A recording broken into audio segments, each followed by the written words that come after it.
Hey there everybody, this is Taylor. I'm just here to make a video about Slack and how to get started with it for DigPins. Slack is our main communication tool. It's an instant messaging tool, and I just kind of want to make sure you're comfortable with all the little things that it can do and how to get started with it. So the first thing is you'll receive an email from your facilitator to sign into the Slack. For this S&C cohort, I've got this welcome email here, and it says sign up for our Slack. So if you click on that, you can set up an account with your email address, and you make a password and that kind of thing. Basically, once you get signed up for an account, though, you'll end up at the web page version of Slack. This web page version works fine, except for that you can't really reliably get notifications from it. This is because you'd have to actually leave the page open. So for that reason, I'd highly recommend you actually go install the Slack app for Windows, Mac, or your phone even if you want that. That will allow Slack to run in the background and you can get notifications. So to do that, you can go to slack.com/downloads, and that will bring you to a page where you can download the application and set it up and get signed in.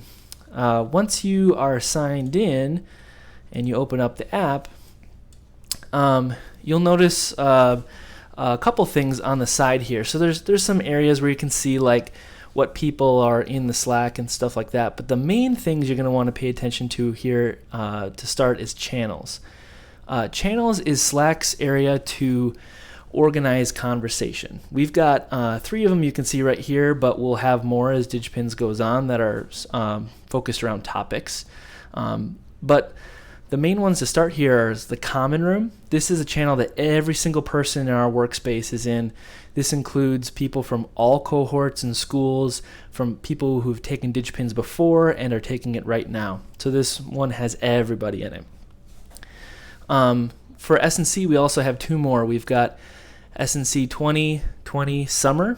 This is for people taking DigPins at St. Norbert College right now. Only those people can see the messages in this channel.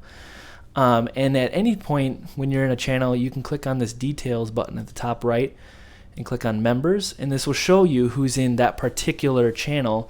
That way you know who you're talking to. So that's a good idea.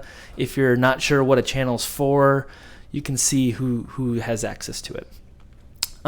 For S&C folks, we've also got an all participants channel. This will have everyone who's ever taken DigPins at S&C before and our current folks taking DigPins. So that's what that channel's for.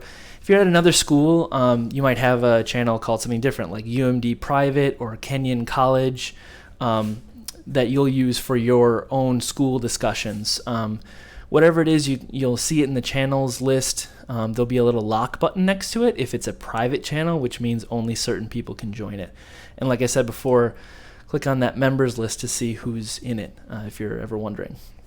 The other big thing that you might use a lot is direct messages. So below channels here, I can click on any single person in Slack and send just one person a message. This can be really helpful if you are if you have a question for just your facilitator that you don't want to send out to everybody, or if you have a conversation with just someone else taking DigPins. The other thing that's nice here is there's even a channel for, or a direct message area for sending a message to yourself. I use this sometimes to test if like a file upload to see how it's going to look, or a link that I want to paste in and send. This can be a nice way to just kind of like emailing yourself. This can be a nice alternative for that. So just know that that's available for you. A couple things with sending messages in general. So there's the box at the bottom. You can just start writing. So I'll type out my message, hit enter key and send. You also notice that there's formatting options down here for bold and italics and all kinds of like bulleted and numbered lists and things like that. The big one, though, that you'll see commonly in Slack is the @ mention. So this is just if I type the @ symbol and then type someone's name, I can specifically direct my conversation towards them. This is really handy in a channel area if you are in a channel with, maybe your cohort, and so there's like 10 or so people in that channel, but you're responding to a question that someone put out there earlier. You can mention their name, and that way they know that you're talking specifically to them. This is a really common convention, and you'll see it through Slack as you use it more, but I just wanted to point that out. The other thing that you're going to want to dig into right away is the notifications area in Slack. If you click on the name of the workspace up here and then preferences, you'll click on notifications.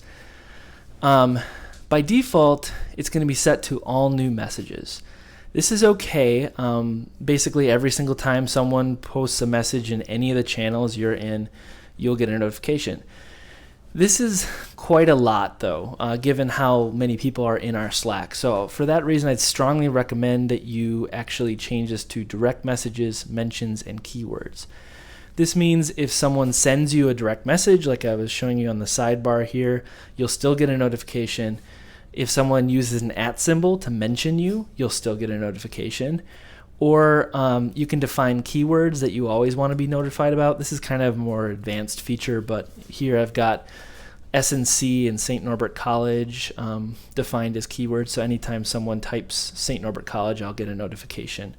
But what you won't get a notification for is just a conversation that someone just posts in the common room that doesn't mention you. That'll cut down on the amount of notifications, and I'd strongly recommend you do that.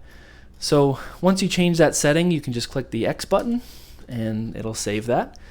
And then you'll be good to go. So that's kind of a quick overview of Slack. Let me or your facilitator know if you have any other questions, and we'd be happy to help you out.